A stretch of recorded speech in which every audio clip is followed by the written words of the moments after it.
What is good, Tesla family? It's Ray J back with another video. And in this one, I want to break down what's going on with Tesla, SPY, Nvda, the QQQ, and a couple of other tickers. I'm going to break down what's happening with the economic data going into tomorrow, as we have the PPI data reports, not to mention other things such as initial jobless claims.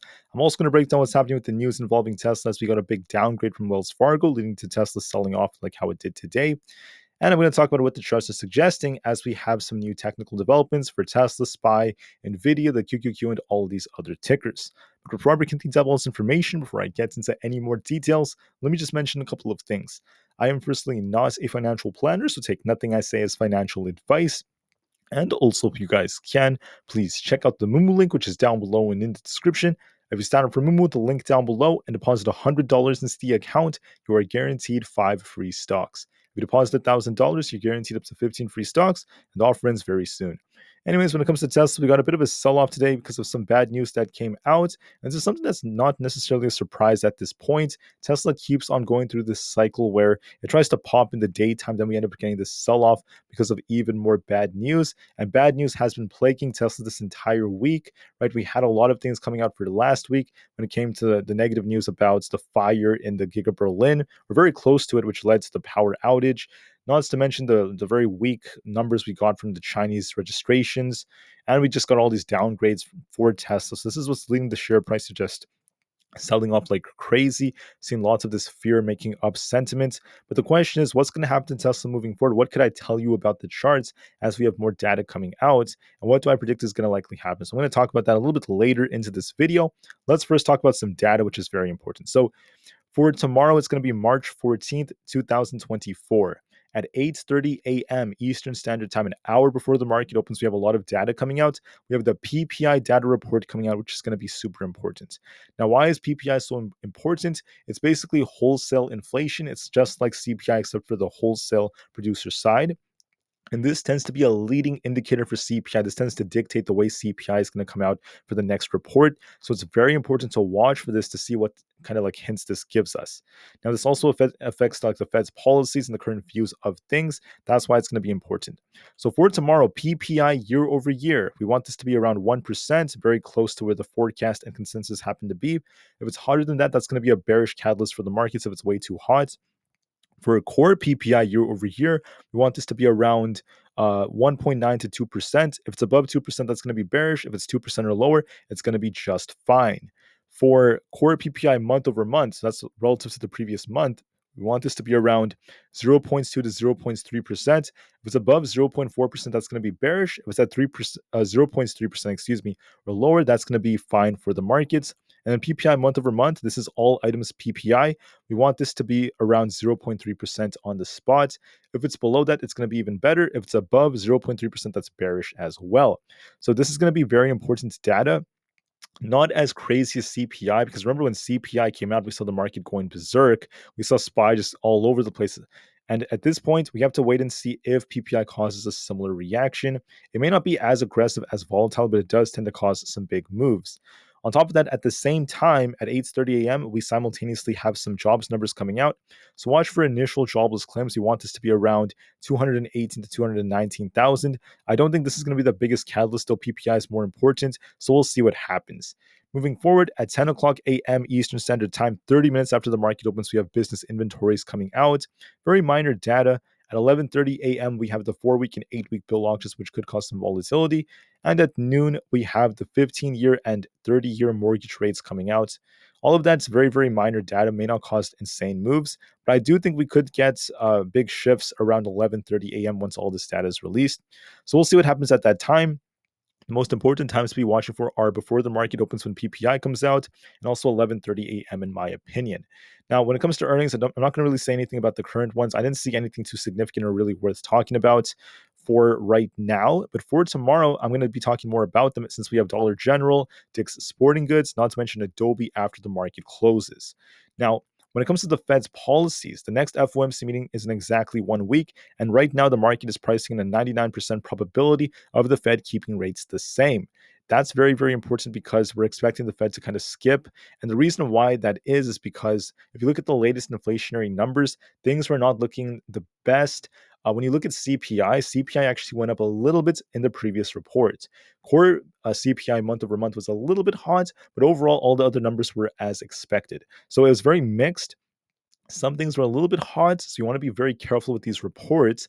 And the rate at which CPI is decreasing is now not really that high compared to before. That's because things are very sticky, especially on the core side of things. So, because of this, the Fed is not in a position where they should start cutting, in my opinion. I think the Fed should just keep things as is and just wait it out, because by keeping the rates up, anyways, it's still going to affect the market and the economy. And it's better safe than sorry, if anything. So, we'll be watching for this going into next week, and we'll see if PPI coming out for tomorrow affects this.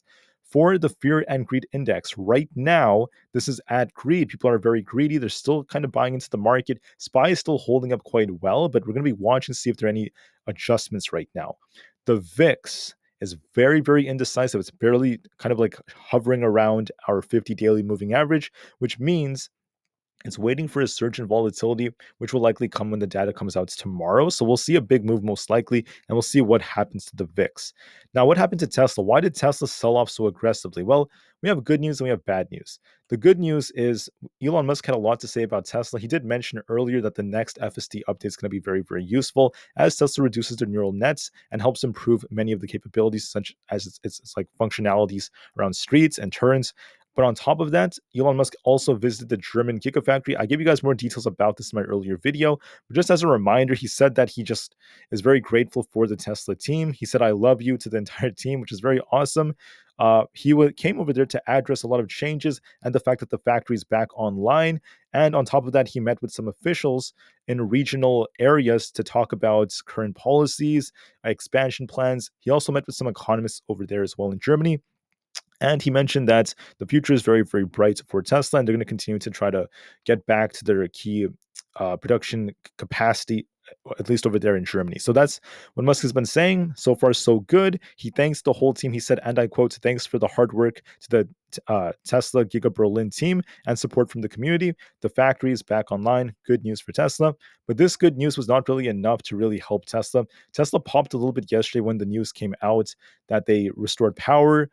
But the issue with Tesla is the fact that we got some bad news. So looking at yesterday, Tesla kind of dropped a bit since the first piece of bad news came out with Deutsche Bank. Deutsche Bank basically said that they're essentially expecting Tesla's deliveries to be a little bit lackluster, not as strong as before. So they downgraded their target on that.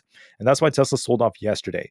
Then we got a follow through downgrade from Wells Fargo today. They're basically lowering their price target on Tesla. They're saying Tesla could drop to $125 a share. That's a big downgrade from $200. That is one of the main reasons why Tesla went from yesterday. We actually saw this thing close around 178. Today we closed at around the 160s, very high 160s, just under 170. So why did Tesla drop like this? Big downgrades, lots of negative sentiment, a lot of fear right now, not to mention the fact that we're getting copious amounts of bad news simultaneously. So it is what it is. Why on earth are they saying this about Tesla? Why on earth is there all this fear? Because of current macroeconomic conditions, especially when there's a risk of the Fed keeping rates up for longer, right? If that ends up being the case and they don't give us as many cuts, this can make interest rates higher for longer, which is going to have a negative effect on the entire auto industry. Tesla is very sensitive to rate hikes, so don't forget about that. That's going to affect their demand. Wells Fargo is saying that there's lower EV demand so far. Their lower EV delivery targets are also projected, and the price cuts are not really helping them. So they've been talking a lot about that, and that's why they downgraded Tesla. For volume, we dropped on 106 million, so it went up a little bit. We're dropping on a higher volume than before, which is a bad sign. And the short volume is going up just a little bit. We're seeing a bit more shorting on Tesla with 47% now. Wells Fargo once again downgraded Tesla from an equal weight rating to an underweight. They're saying that before they were saying it's going to perform equally with the markets. Now they're saying Tesla's going to perform, it's going to be weak. They're giving it an underweight rating, which is a bad sign for Tesla. That's why we got this sell off. Despite that, financial estimates are strong as they always are. The price risk ratio is dropping because Tesla is weak compared to the market. On top of this, we have a tendency of being green only about 48% of the time on Thursdays. It's one of the weakest days of the week for Tesla, so it's a bad sign for tomorrow. And despite that, we do tend to see more volatility around 11 a.m., 2 p.m., and also around the second to last hour of the trading day. So we'll see what happens with that coming out. That's not real. There's not really much else coming out from here. I am seeing a lot of sell orders for Tesla in terms of insider trades, but that's pretty much it. Let's just break down these charts and talk about how things are looking. So honestly, guys, I'm gonna be honest with everyone. When it comes to the overall market, I don't fully know what's going to happen because it depends on PPI. I will tell you guys what charts are suggesting. Some of them are indecisive, like SPY, but other ones do have more clear directions, like Tesla. I'll talk about that in a second. But just let me note that I don't truly know. And anyone on YouTube who's saying the market will crash tomorrow, the market's going to run tomorrow, they can't say it with high certainty because of the fact that it depends on the data. And we don't know what the data is unless we have like insider information or things like that, which the majority of retail don't really have. So I'm going to be unbiased. I don't know what's going to happen. I'm going to be honest with you. Okay, I don't have high conviction in either direction for the overall market because it depends on PPI and depends on the jobs numbers. So that's why I'm going to be more reactive and I'm just going to wait and see what the data suggests. But despite that, I can tell you what the charts and technicals are suggesting. So for Tesla, uh, right now, it is looking more bearish. This thing just got a big break below 172, this key support it was holding right over here. And because we lost the support right here and this symmetrical structure failed us, there is a risk of more downside for Tesla. I'm going to be honest with you, there's a big risk of that. We're looking really weak on the 4-hour time frame below our key EMAs. And on top of that, when you look at the way this thing moved, we got a bigger sell off at the end of the day, which led to a bearish looking daily candlestick, which does suggest more downside is on the table. So Tesla's looking a bit more bearish. The question is, how low could it go? Well, if we were to get a bounce, just hypothetically, right, of a good PPI, you want to see Tesla try to get back above 170, then 172 to start pushing up higher. And if we're bearish, you want to see it basically lose 160 and start sinking down to about 165, then 162. And I see a big risk of Tesla potentially coming down to those targets. So, what do I think is going to happen? The chart looks bearish, guys. It could pop and rebound a little bit in the morning, then make its way back down lower to retest 168. And I think there's a risk of it eventually dropping to like the mid 160s, if not 162. And ultimately, we could even drop back to the 150s if we get a bigger break. But let's just see if we lose 165 first. But I do want to say that the chart looks bearish nonetheless, and I just have to be open minded. Why is it so bearish? It's because technicals are not everything on Tesla. The main reason why it's dropping so much is all this bad, horrendous news that comes out every single day for the chart. It's been coming out almost every single day for the past 1.5 weeks, and it's really, really hurting Tesla. For SPY, this is looking indecisive. We have this drop right here. I'm not sure if this is a liquidity grab, if they're grabbing liquidity to push it up higher, or if it's just getting ready to sink.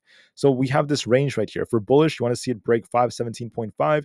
We came down and then we started to push in the after hours. If we get a good PPI, if the data is once again below expectations, we get good inflationary numbers, we could push to 517.5 and eventually 518.2, then 519 to 520 if that breaks. For bearish, you want to see it lose 515. If that fails us, 514 points. Let me double check this. 514 points. 5 is coming, and if we lose that, 512 is next, okay? The chart is showing some contraction, but just to be safe, let's wait for confirmation. Let's see what the data tells us. All right, so let's see what happens. This is a little bit indecisive, so I'm going to be open-minded for anything on SPY, but the QQQ is looking a little bit weaker than SPY because we have this big rejection that's forming a distributive structure. Watch resistance at 442, watch support at 440. If we lose this, a bigger drop is going to be coming all the way down to 438, if not 436. Now, the charts on the QQQ technicals do look a little bit weaker. If you look at this, we're barely holding the 440 support at the 50 EMA. If we lose that, a bigger drop is coming to at least 436. So watch for that very carefully. We're looking a bit weaker, technically speaking, on the QQQ. But just to be safe, let's see what the data causes. The data is going to have a bigger effect on it. For Nvda was trying to bounce today, but now it came back down to 900, and that's going to be key for tomorrow. Do we bounce off 900 and hold this and start pushing to at least 920, or do we get a rejection? Do we lose 900 and start sinking all the way down to about this imbalance at 893? And if we lose that, 885 is next, followed by the 870s. Honestly, guys, I'm open-minded. I know it's trying to hold 900. It's kind of shuffling right now around the 900 area, but this chart is indecisive. It's not. It's going to determine if it's going to bounce off 900 or start sinking. Either one are possible depending on PPI, so watch for that carefully. Unlike Nvidia, however, Apple's looking a little bit weaker to me because we are forming a nice distributive structure as well. And the issue is we can see these institutions were trading it and they were unloading these shares up here. So we had like a nice range on Aapl, and now we're starting to sink lower with this big bar. If we lose 170.9, watch 170, then 169. If we're bullish, we want to see it break above this high right here at 171.8 and eventually 172.5. But overall, it's looking a bit more bearish. Could pop and drop. I'm not going to favor that with high conviction, though, until I see the data. Of course, the data is very important, but the chart is showing some weakness, technically speaking. All right, now let's just go over on a speed run to go through a bunch of these other tickers. For Rivian, we're looking bearish right now. If we turn bullish, you want to break 12.14. If we're bearish, you want to see it basically lose this support and come down towards 11.5. If that fails us, 11.05 is next. The chart does look more bearish, though, as it's making lower highs and lower lows, and it's basically lost a 50 EMA. So this favors bears somewhat more. For SoFi, we're looking a little bit weaker. If we're bullish, you want to see it break 7.6 and start pushing. If we're bearish, you want to see it lose support right here and test 7.2, then 7.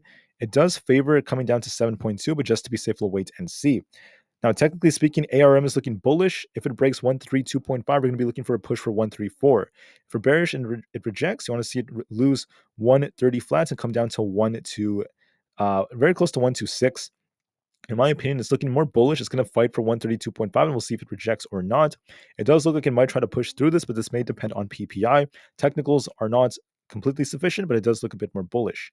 Supermicro is trying to push higher. If it breaks 1200, watch this thing fight for 1210 and then 1230. It is approaching its all-time high. If it starts breaking down, watch 1141. If we lose this, a bigger drop is coming. What does this look like? It looks a bit more bullish right now. It could push a little bit higher towards this imbalance. It's a real possibility. Maybe when we open, maybe during the pre-markets tomorrow, it reaches this right before the data comes out. But we'll see if it could break 1200 or not. If it rejects, it could go a little higher, but watch resistance. For Palantir, if Palantir gets a rejection right here, it's going to be coming down towards 24.6. If we push higher, watch 25.28. In my opinion, the chart looks a bit more bullish. We have to try to break 25.28 to turn more bullish, though, to really push. I do think it's going to test that. If we get that break, we have an imbalance to fill all the way up to 25.6. So we'll just have to wait and see. But the chart does look a bit more bullish. For the IWM Russell 2000, we're a little bit indecisive, but the chart is showing some life as we're holding above our EMAs nicely. If we hold above 205, we're going to be pushing up to at least 207, in my opinion, then eventually 210 again. If we lose 204.91, we're going to be sinking back down to 203, then 202.5. This chart does look like it's showing some life. Technically speaking, it wants to push higher. We'll see if PPI helps it or not, but it is showing some life. For Microsoft, in my opinion, this is trying to uptrend overall, but it's very indecisive. It's going to be reacting to PPI. A bullish move takes it to 419. A bearish move takes it down to 414, and eventually 411. It is looking like it might trade flat for the time being, but we'll see what happens for now. AMD, it was trying to bounce yesterday, but we got some bad news that caused it to sell off. So with AMD, we're going to be watching 192. If we lose this, we're going to be sinking all the way down towards 188. If we try to push higher, we have to try to get back above 199, then 200.96. So we'll see what happens, but we are looking a little bit more bearish. This does look like it could sink more towards the 180s. With that being said, we have the VIX right here. VIX is very indecisive right now. If we get a hot PPI, 14.28 plus is coming. If we get a cool one, if the data is good, we could be sinking lower. We could be sinking towards 13.5 or below that. So we'll just have to wait and see. We still have this gap. We haven't fully filled it yet, and we also have this support at 13. I'm just going to be patient with this for now. The dollar is also very indecisive. We'll see if we break past 102.9 or if we continue to sink. It looks a bit more bearish right now, which suggests the market could bounce more, but nothing is guaranteed. Not as convicted. For Coinbase is just completely stuck right now. It's been trading sideways for 2 straight days around the 20 EMA. If we're bullish, we want to see it bounce off 252 and start pushing for 260 plus and hold above that. If we're bearish, we want to see it basically lose 250 and start sinking to 242. In my opinion, it might just continue to trade sideways, and it's going to react depending on the data. But it has been downtrending, though. We had this high at 275. It's been slowly sinking. So there's a risk of this coming lower. So we'll just have to wait and see.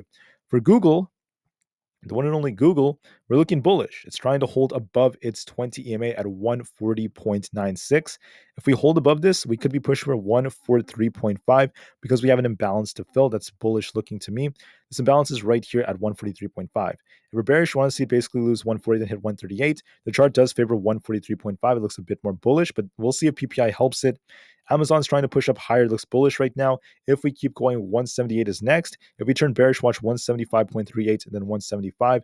If we lose that, we turn bearish. The chart does favor trying to go up to 178 from a technical standpoint, but it's also going to depend on the data, so we'll wait and see. And for Meta, it's the same thing. It's just completely sandwiched between these EMAs, looking a little bit more bearish, but it depends on the data. So if we break 497, watch 500. If that breaks, we push higher. And if we lose 495 right here, we're going to be sinking back down to 491 in the 480s. We're indecisive, kind of in the middle between the EMAs, but we are favoring the downside a little bit more as we're just barely holding the 50. So we'll just wait and see. With that being said, we'll see what happens with the PPI report. We'll see what happens and how this affects Tesla. And please remember, guys, unfortunately, Tesla keeps getting hit with lots of bad news. That's what's causing this thing to drop. So we'll see if anything changes. And as far as Tesla goes, even if this bad news continues to cause it to sell off, always remember I'm still a big bull for the long term. For the short term, I am still leaning a bit more bearish. The chart looks very weak, and we keep getting bad news after bad news. And there's a lot of fear going on right now as Tesla is the number one most shorted stock in America. So we'll see what changes. But for now, just be careful and do what you have to do. Thank you for listening, guys. Have a great day, and I'll see you guys tomorrow morning to talk about PPI. Thank you, and peace out.